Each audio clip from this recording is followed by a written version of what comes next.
ini, pendamping ini untuk membantu klien tersebut untuk keep on track gitu, untuk tetap fokus di goals-nya masing-masing gitu. Oh, jadi bukan kepada yang kayak kalau kita datang ke psikolog kita berharap untuk kesehatan mental juga, untuk kesehatan finansial juga gitu kan. Iya. Jadi efek terapeutik untuk efek menyehatkan mentalnya sih sebenarnya jauh ke depan gitu. Oh, bener ya, berarti kan bener ya, nggak seperti yang di awal aku pikirin tentang terapi menulis ini. Aku pikir dengan kita menulis kayak menulis diary, semua ungkapin perasaan unek-unek, terus rilis udah sembuh, kan nggak gitu ya ternyata lebih dalam. Dari Jakarta mau ke Bandung bisa lewat sini, bisa lewat sini, yang penting nyampe gitu. Iya, yang menentukan mah kamu mau naik apa gitu kan ya. Pesawat, kalau mau naik pesawat ongkosnya sekian, kalau mau naik mobil pribadi sekian gitu kan.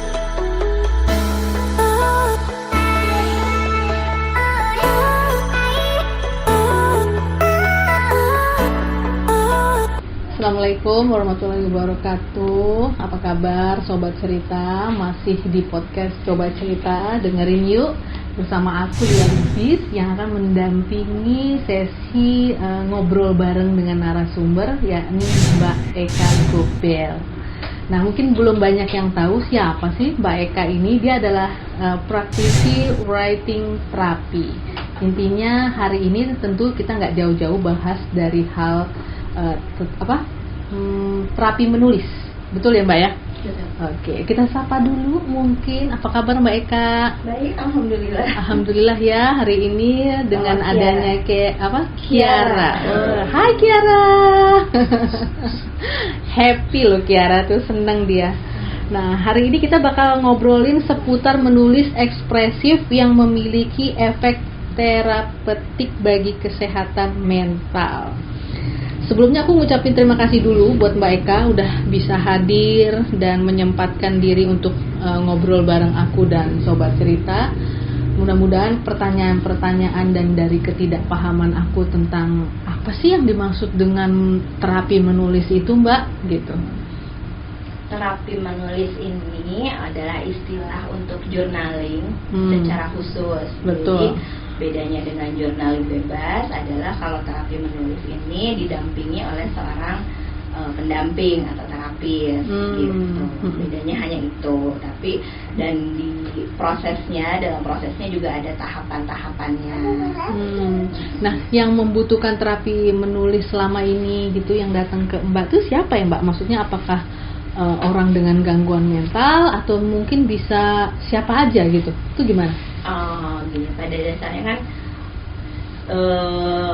semua manusia itu kehidupannya dinamis ya, gitu. Betul. Jadi pasti ada gangguan gitu. Jadi siapa aja perlu, karena menulis ini adalah salah satu dari kemampuan berbahasa. Jadi kemampuan berbahasa itu kan ada 4. Iya.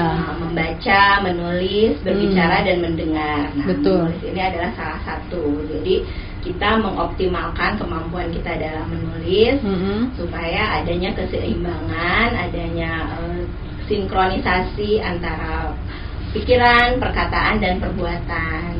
Oh, jadi sebenarnya pendampingan si terapi itu sebatas apa tadi, hanya untuk mensinkronisasi? Iya, membantu. Jadi terapis ini, pendamping ini untuk membantu klien tersebut untuk keep on track gitu, untuk tetap fokus di goals-nya masing-masing gitu. Oh, jadi bukan kepada yang kayak kalau kita datang ke psikolog kita berharap untuk menjadi penyembuhan gitu, bukan ya?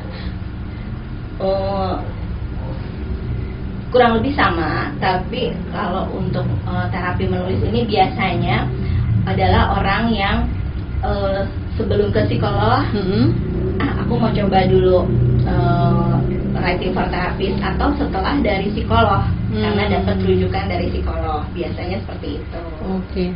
Jadi step-step awalnya tuh seperti apa ya Mbak? Kalau misalnya kita datang ke terapis gitu, apakah kita harus datang ke psikolog dulu membawa kayak rekam medis gitu, atau dari Mbaknya sendiri nanti di awal ada sesi diagnosa gitu apa gimana? Konseling ya biasanya. Betul. Kita konsultasi dulu, dan lebih kalau dari psikolog sudah ada ininya, rujukannya biasanya itu lebih mudah gitu untuk kita klien ini keperluannya apa sih gitu. Oh, jadi gitu. klien yang misalnya Mbak Lia sama Waldo datang bareng-bareng, tapi kebutuhannya bisa aja beda. Nanti Betul. juga akan ada observasi, akan ada assessment untuk menentukan kebutuhan klien ini apa gitu. Nah, yang udah-udah nih Mbak, misalnya aku datang dengan kecemasan yang berlebihan, tapi kalau ditanya aku juga nggak tahu kenapa. Nah, terus sesi pendampingan terapi menulisnya itu di mana ya Mbak? Maksudnya dari ada kasus seperti itu? Ya, kita kan itu tadi untuk mensinkronkan apa yang kita pikirkan, apa yang kita lakukan gitu kan, dan apa yang kita katakan gitu kan. Jadi memang ada assessment dulu, lalu setelah itu kebutuhannya apa nih gitu, apa sih yang dicemaskan. Biasanya jawaban nggak tahu atau nggak tahu apa yang mau ditulis atau nggak tahu tuh karena memang udah kebanyakan overthinking ya sebenarnya. Gitu. Jadi misalnya setiap tubuh kita ini kan punya batas kapasitas penampungan ya. Gitu juga misalnya kita kebanyakan minum pasti nanti akan buang air kecil gitu kan. Banyak makan pasti gitu. Ketika nah begitu juga dengan otak gitu, ketika udah kebanyakan yang dipikirin, udah kusut, nah terapi menulis itu membantu menguraikan gitu satu-satu gitu. Yang tadinya kusut cuman muter-muter di kotak-kotakan gitu, kita uraikan satu-satu supaya bisa kita tentukan nih mana yang perlu follow up, mana yang perlu dibuang, mana yang perlu di keep gitu, mana yang perlu di follow up tadi gitu. Oh, jadi di terapi menulis ini, menulisnya itu hanya sebagai bentuk media mengungkapkan isi pikirannya gitu kali ya? Iya, isi hati dan pikiran. Isi hati dan pikiran. Mungkin di awal dia nggak ngerti, tulis aja dulu semua.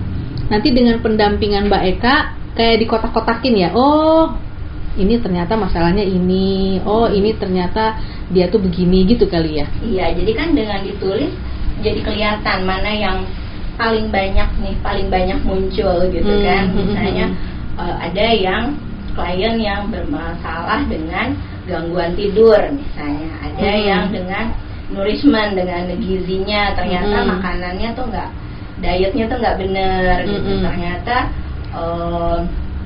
apa ya, kalau biasanya nih kita bilangnya seks ya, sleep, eat, and exercise gitu.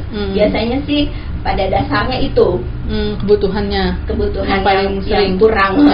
Ternyata okay. Masalahnya ada di situ gitu. Atau kalau misalnya di gangguan mental biasanya di false belief gitu ya, di limiting belief tadi gitu. Misalnya karena keyakinan yang sedari kecil udah dipupuk dan ternyata salah gitu kan. Fixed belief itu padahal ternyata kalau punya mindset yang grow, yang bertumbuh tuh ternyata itu bisa diperbaiki gitu, mindset itu gitu.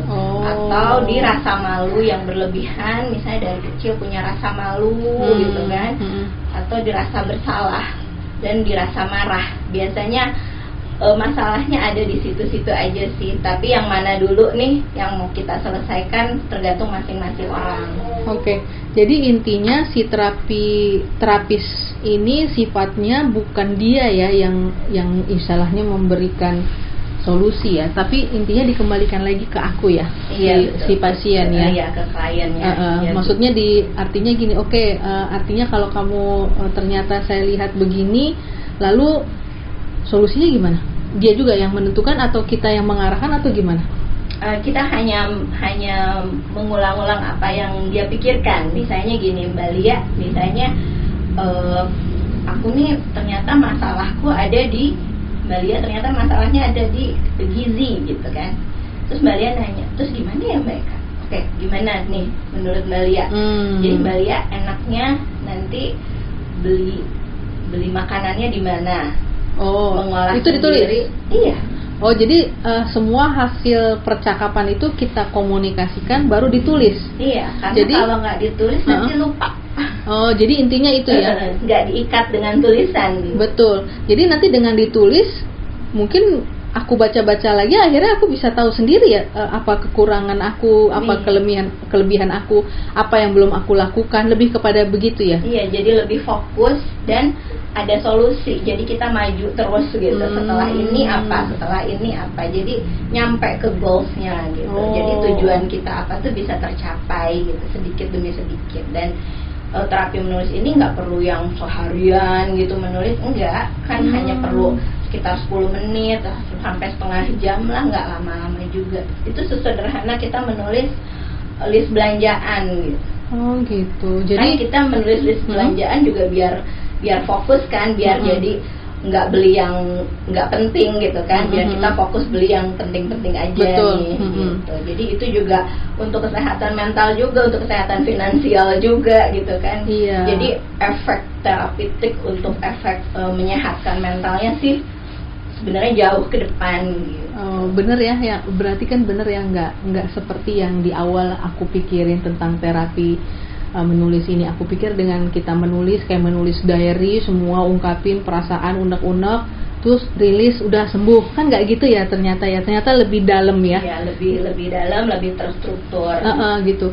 Ternyata kan terapi menulis ini adalah terapi di mana medianya memang dituliskan, tapi sebenarnya yang dibimbing atau di guidance itu adalah bagaimana caranya tadi merubah ya, dari yang sekedar menulis selama ini nggak ada tujuannya gitu kali ya. Sekarang jadi lebih kepada akar masalah kamu apa? Kayaknya ini bener nggak kamu ngerasain ini? Iya, tulis kan gitu ya. Terus menurut kamu kalau misalnya begitu enaknya bagaimana ya solusinya? Ini. Oh ya udah, silakan tulis gitu kan. Terus kira-kira kapan kamu menjalankannya? Harus dijalankan. Besok. Oke, ya udah kalau gitu jalankan, tuliskan bagaimana menjalankannya, kapan, bla bla bla.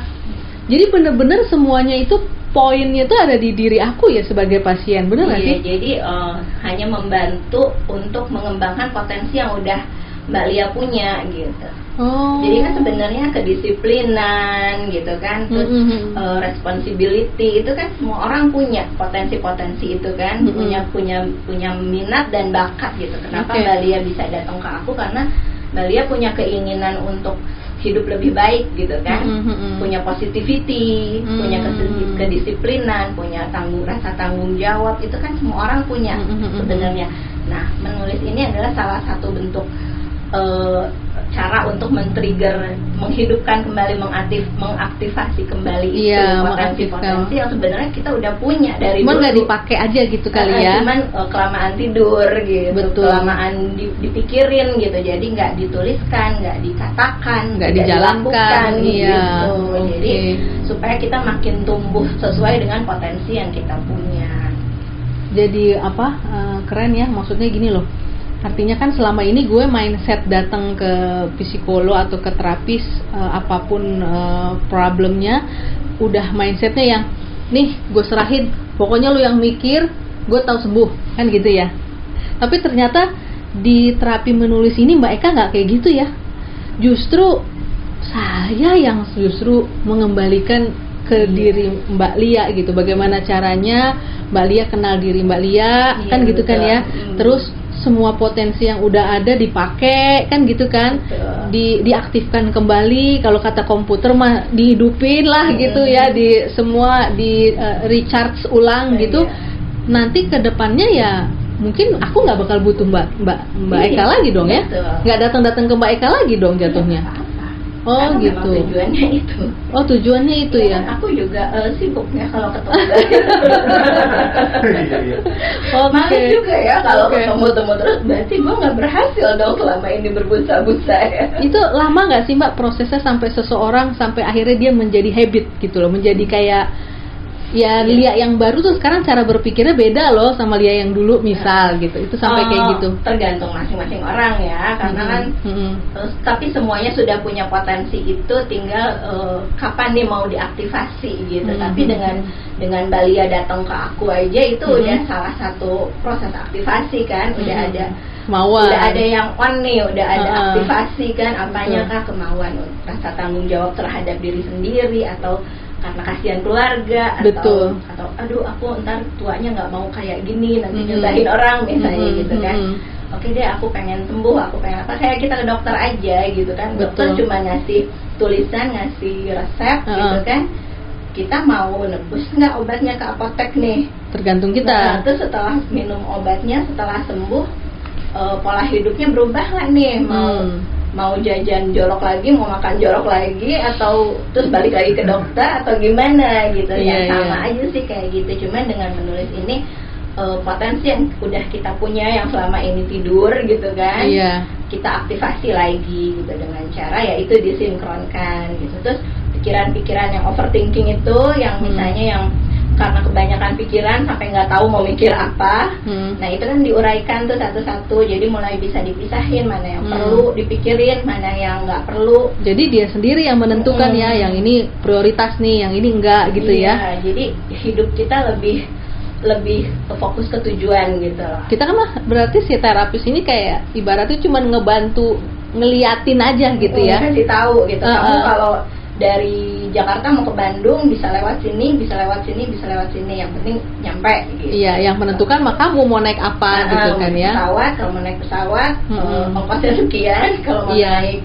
mobil pribadi sekian gitu kan. Nah, itu kalau tantangannya seandainya seperjalanannya Mbak Eka ini, tantangannya apa? Ada nggak sih yang klien yang ya Allah ini orang ya bener-bener dia lembu banget, maksudnya kayak yang hasratnya tuh yang susah banget dimotivasi gitu, ada nggak sih? Ya karena aku kan tipenya orang yang datang ke aku, jadi jadi kita tidak ibaratnya apa ya? Kayak kita nggak menjemput bola ya, tapi memang bola itu yang datang ke kita gitu. Iya, jadi kan memang awalnya saya memang hanya untuk diri sendiri kan, tapi sayang kalau nggak di-share gitu.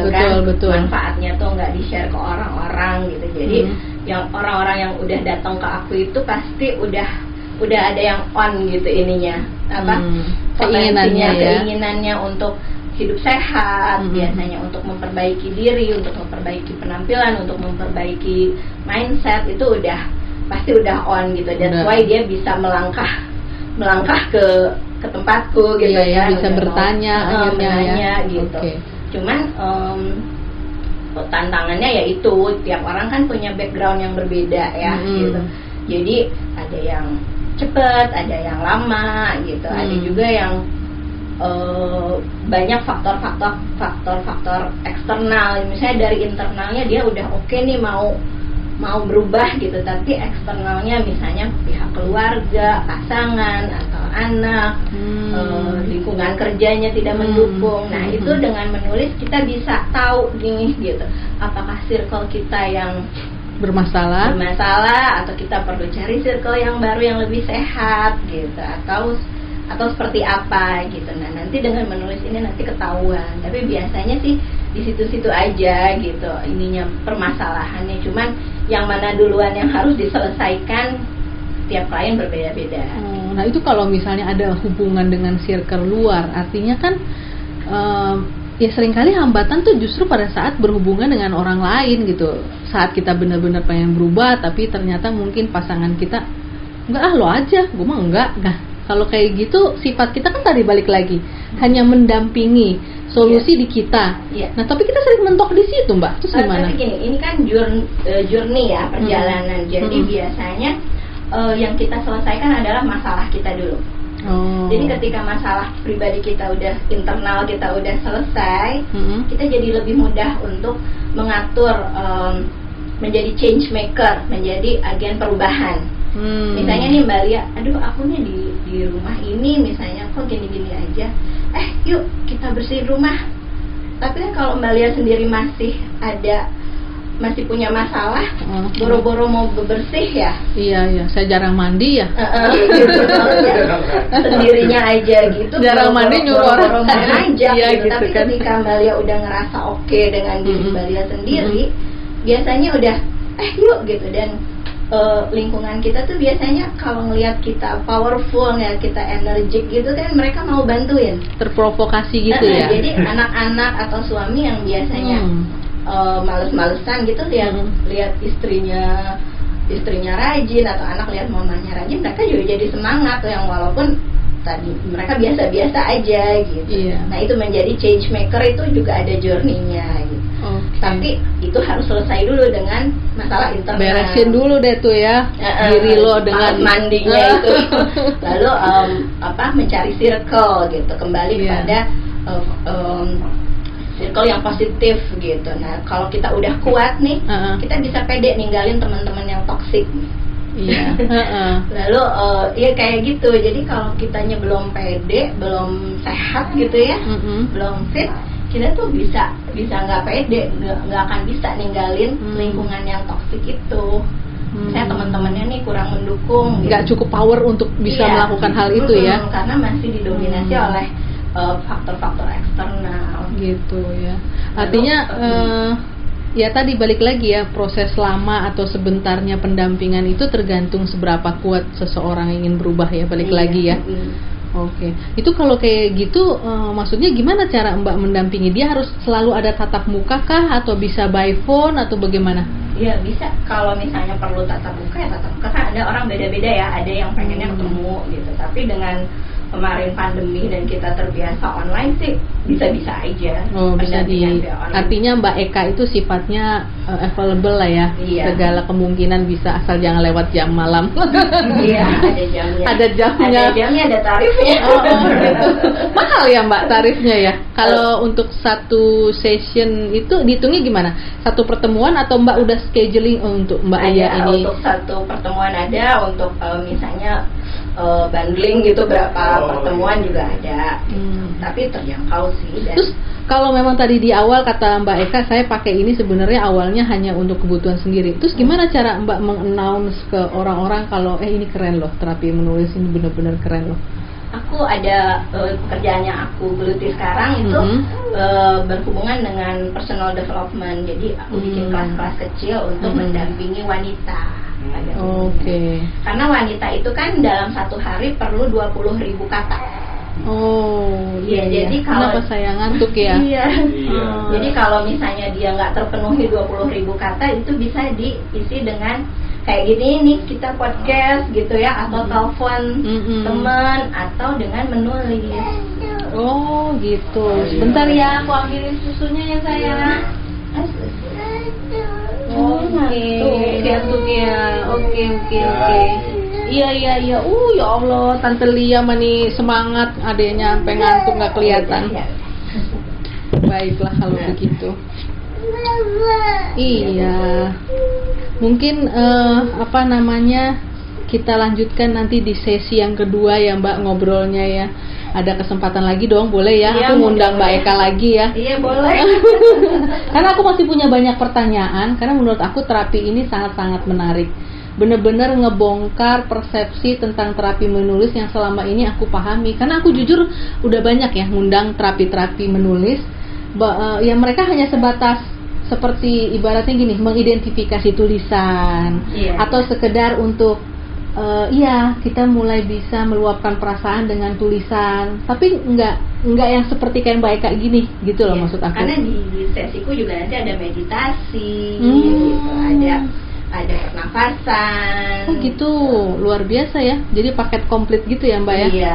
Tapi yang paling menarik sih memang tadi kalau perlu digarisbawahi ya, aku juga pengen mulai coba nih. Ternyata menulis di terapi menulis itu hanya sebagai alat pengikat, bener nggak? Iya benar. Tapi sebenarnya kalau ditanya nih, apa sih kegiatan utamanya gitu ya? Yaitu tadi merubah cara kita berpikir dan melihat sebuah masalah, bener nggak? Dari mulai mengidentifikasi masalah yang tadinya kayaknya banyak, oh ternyata pas udah ditulisin ya elah masalah tuh ternyata cuma satu. Cuman yang kemarin yang sisa-sisanya tuh lebay-lebaynya kita aja, bener nggak sih? Oke, sekarang kalau masalahnya udah ini kan dibalikin lagi tadi ke kita kan ya. Kira-kira jalan keluarnya gimana? Ya beginilah. Lah, itu tahu. Kok tadi nggak tahu? Kan gitu ya Mbak ya. Iya, kok nggak tahu kalau ternyata semudah itu. Ya karena yang paling kenal diri kita kan diri kita sendiri. Betul. Makanya kan aku bilang ini harusnya Mbak Eka ini dibayarnya mahal. Nggak semua orang mau ngebantu kita ibaratnya dengan sabarnya. Bener nggak sih? Kan karena kita tuh ngeyel yang baik, kadang-kadang suka merasa benar dan udah merasa tahu gitu. Tapi giliran untuk ditanyain, lo kok masih punya masalah? Iya sih, kalau udah tahu udah nggak usah punya masalah dong. Ternyata tadi balik lagi, dia nggak ngerti kalau ternyata pikiran dengan perasaannya itu nggak sinkron, jadi nggak bisa dijalankan gitu ya Mbak? Iya, bukan nggak sih tidak diaktifasi, jadi masih kusut aja di Masih situ, cuma kusut. berputar-putar di situ tapi nggak ada solusi. Betul. Baiklah, durasi lagi dan adik Keira udah mulai menatap aku gitu kan. Kakak Lia, ini panas di sini, ayo aku ngantuk gitu.